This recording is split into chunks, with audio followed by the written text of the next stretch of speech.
Okay, good morning. So today we are going to discuss about the relations. Okay, so this is for math grade 8.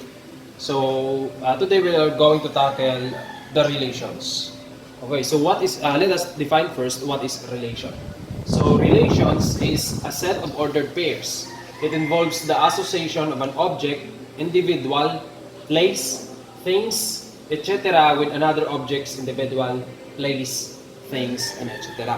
So, as what the definition says, it is an associations of an object's individual, etc. to other individual or objects. So, which means when we say associations, it is a a subject which is associates to another subjects, or a individual that is linked or partnered with other individual. Okay, so we have here an example of a relations. We have here the ordered pairs of A, which is associated to 1, B associated to 2, C associated to 3, and D associated to 4. So this is an example of relations. There is an association between an object or a number or a things or individual to another object, individual, place, things, etc. Okay, so relations does not usually appear on ordered pairs. So they can also be presented using different types of representations. So we have here different type of representations of relations. So usually dili lang sa ordered pairs, dili lang naka-ordered pairs ang form ng relations. It can also be written or presented through tables. So here, this is an example of a relations that is presented using a table. So ito, mo ni siya. So ordered pairs can also be presented using table. And it can also be presented using mapping and diagram. Next, relations can also be presented using graph. For example, we have here the given relations, which is -1, -2, 0, 0, and 2, 3. If we're going to present it using graph, well, it will be in an increasing line. And next, it can also be represented through rule or equation. So for example, here we have the given ordered pairs, which is -3, -6, -2, and -4, -1, and 2, 0, and 0. So using rule and equation, so presenting that relations using rule or equations, we're going to create an equations which represents the ordered pairs. So as we observe in this given ordered pairs, that it's the value of y of the given ordered pair or the given relations is twice with the value of x. Therefore, from this observation, we can create that y is twice its x. So that is the type of representation using relation that is written or presented using rule or equations. Now let's proceed to the types of correspondence.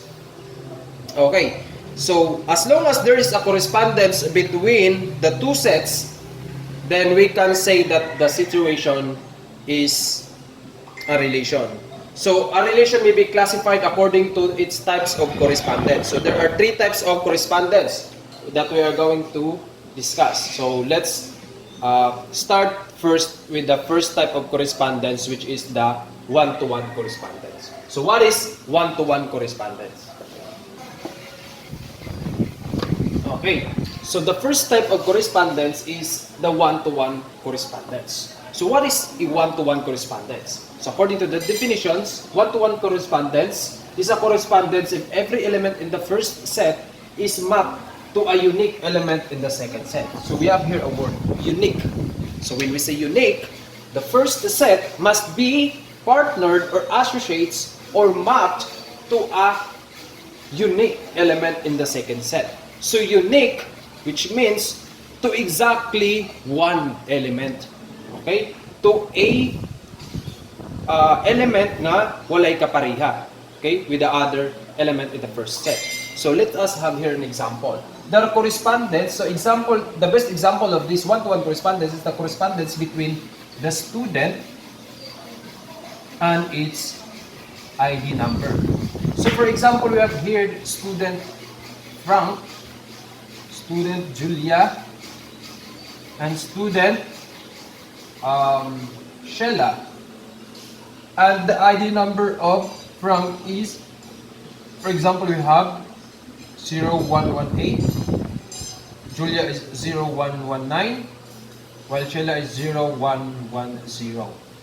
So, this is a one-to-one correspondence because the first set is mapped or associate or corresponds to exactly unique element in the second set. Okay, so you can see the ID number of Frank is unique, no? Ang iyang ID number ni Frank kay ID number agad niya. Dili na pwedeng ma-ID number ni Julia, dili na pwedeng ma-ID number ni Sheila. Therefore, it is a one-to-one correspondence since Frank or the first set or the element in every element in the first set is mapped to a unique element in the second set, which are their ID numbers, a unique ID numbers. Next, let's proceed to the second example of correspondence, which is the many-to-one correspondence. So what is a many-to-one correspondence? So how can we say that it is a many-to-one correspondence? If any two or more elements in the first set are mapped to the same element in the second set. So the best example for this is student and its class rank.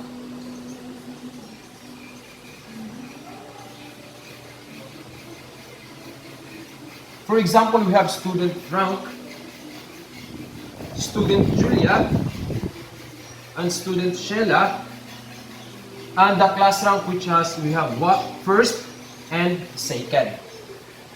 So, Frank is the first, while Julia and Sheila ay nagtay sa second.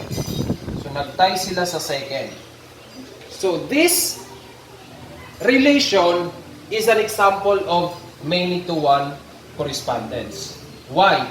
Because two or more elements in the first set are mapped or corresponds to the same element of the second set, which is the second.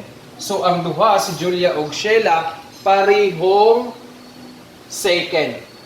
Okay? So, the two or more element in the first set are mapped to the same element in the second set, which is the second. Therefore, this example is a many-to-one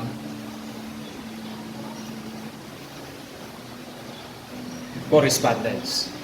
Now, let's proceed to the third types of correspondence, which is the one-to-many correspondence. Okay, so the third type of correspondence is the one-to-many correspondence. So what is a one-to-many correspondence? It is a one-to-many correspondence if each element in the first set is mapped to any two or more element in the second set. So the best example for that is the class teacher and its class students. For example here,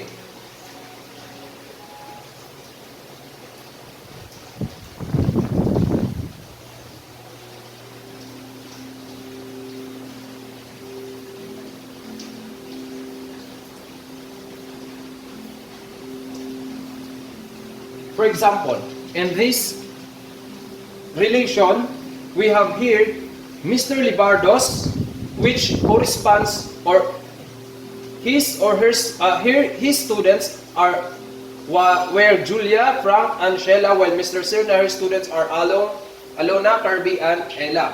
So the first element here, or the element in this first set, corresponds or mapped to two or more element, no?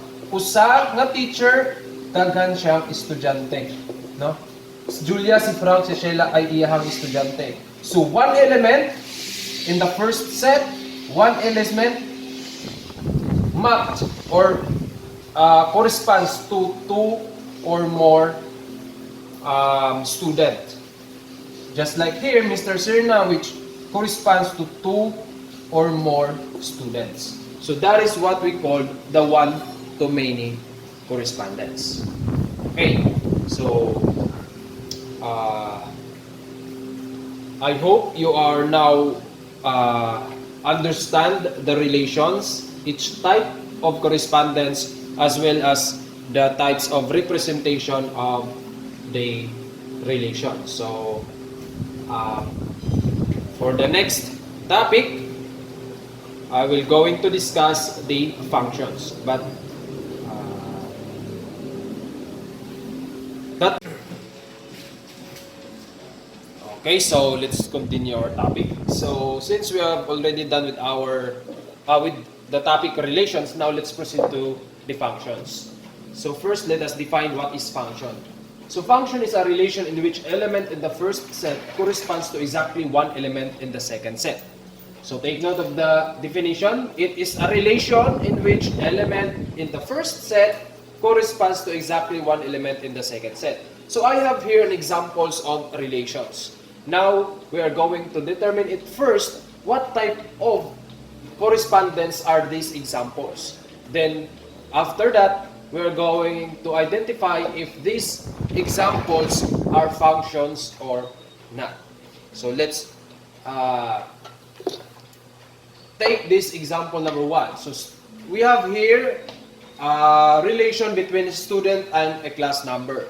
So kung mubalik ta sa ato ang discussion about relations, what do you think is a type of correspondence ang number 1? So from the given relations, we can say that the given or example number 1 is a type of one-to-one correspondence. Why?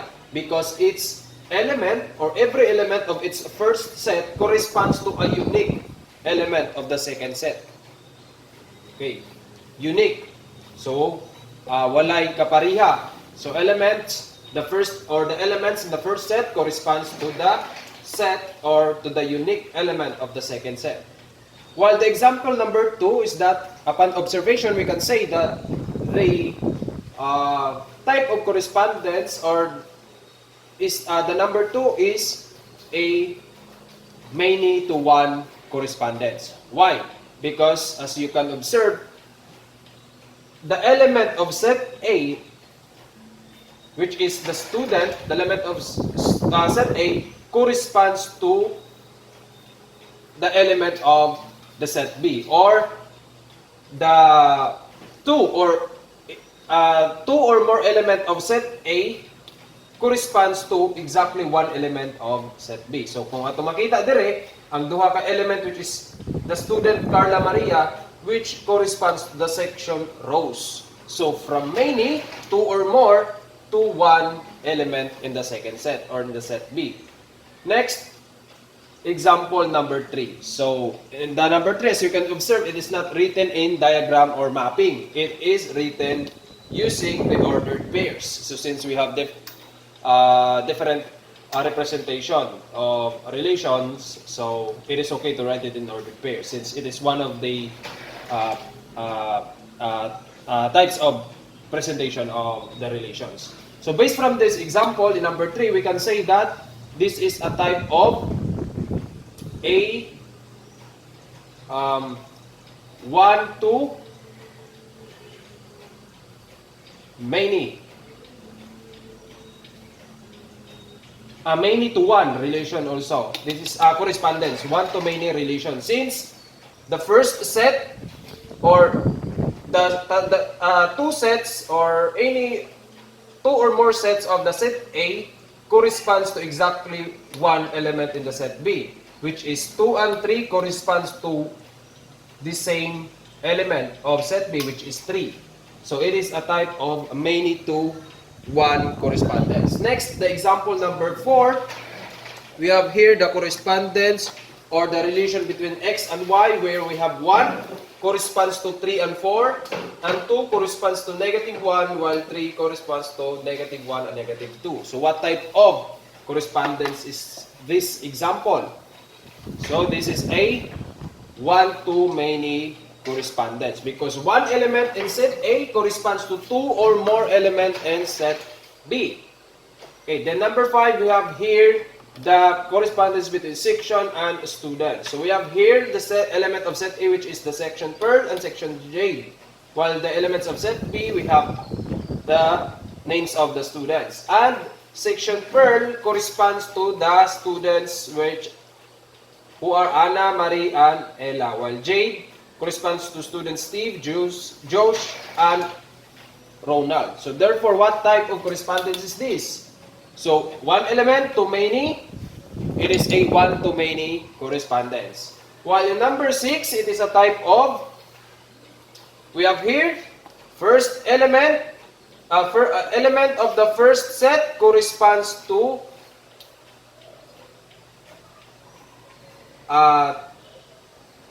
two or more element in the second set. As we can observe here, 1 corresponds to 3 and corresponds to 4. While 2 corresponds to 5 and corresponds to 6. So if it is written in diagram, we can say that 1 corresponds to 3 and 4, while 2 corresponds to 5 and 6. Therefore, this is a one-to-many correspondence. Now we had already identify kung unsa lay type silang correspondence. Therefore, now let's see if which of these following examples are functions and which of the following are not, based from the definition of the functions. Let's go back again to the definition. It is a function is a relation. Therefore, there is a possibility nga pwede ni siyang pwede ni siyang functions tanan kay this is all a relation. And in which each element in the first set corresponds to exactly one element in the second set. Okay, so based from this example, what are the functions? So based from the definition, each element in the first set corresponds to exactly one element in the second set. So exactly one element. Usara, wala magduble ang iyang ang first element of first set when it comes to corresponding to the second element. It should be exactly one. So therefore, example number 1 is a function. And this type of correspondence is one-to-one. Next, the second example we have here, the correspondence between student and section. So according to the definition, each element corresponds to exactly one element in the second set. So Carla corresponds to exactly one section, while Maria also corresponds to exactly one section. Jake, which is exactly corresponds to section orchid, and Jason exactly corresponds to orchid also. So therefore, this type of example is also a function. And this type of correspondence is one-to-many. How about number 3 example? We have here 2 corresponds exactly to 3, while 3 corresponds exactly to 3, and 4 corresponds exactly to 5. So what type of, is this a function or not? Okay, so since pasok siya sa definition which is corresponds exactly to one element in the second set, usara ka element, di ba? Ang pares niya, wala na ilain. So therefore, this is a function. And same as number 2, this is a one-to-many correspondence. I mean, many to one. Many to one. Dili one-to-many. Many to one. This is a many to one correspondence. The same as this one. Many to one. Okay. Then, let's proceed to number 4. So, we have here x point 1, 2, 1, 3 correspond to y, 3, 4, negative 2, negative 2. So, 1 corresponds to 3, corresponds to 4. 2 corresponds to negative 1, while 3 corresponds to negative 1 and negative 2. So, this is a function or not? So, this is not a function. Not a function. Why? Because according to the definition, each element in the first set corresponds to exactly one element in the second set. But as we observe here, one element of the first set corresponds to not exactly one, but many, 2 or more. Therefore, this type of relation is not a function. And take note, this is a one-to-many correspondence. The same as number 5. One element corresponds to many, not exactly one, but many element in the set B. Therefore, this is not a function. And this relation or correspondence is also one-to-many, which is the same with number 6. Not a function. Because one element or each element corresponds to 2 or more element in the second set. Not exactly one. Therefore, this is not a function and this is also a one-to-many correspondence. Okay. So I hope you now understand what is a function and what is not a function. Or what are the examples of functions and what are not examples of functions. Just take note, class, that a function is a relation. Okay. A function is a relation because it has an association of one element of the set A to another element of the second set. So it is a relation. But not all relation is a functions. Okay? Not all relation is a function. Why? Because not a one-to-many correspondence or one-to-many relation is not a functions. Because according to the function, it is a function when each element in the first set corresponds to exactly one element in the second set, which is not true when it comes to the one-to-many correspondence. Okay? So, ang function or ang relation ng functions are one-to-one correspondence and many-to-one correspondence or relation. And it is not a function if it is one-to-many correspondence or one-to-many relation. So, I hope that is clear. And that's all for today about functions. See you in the next video.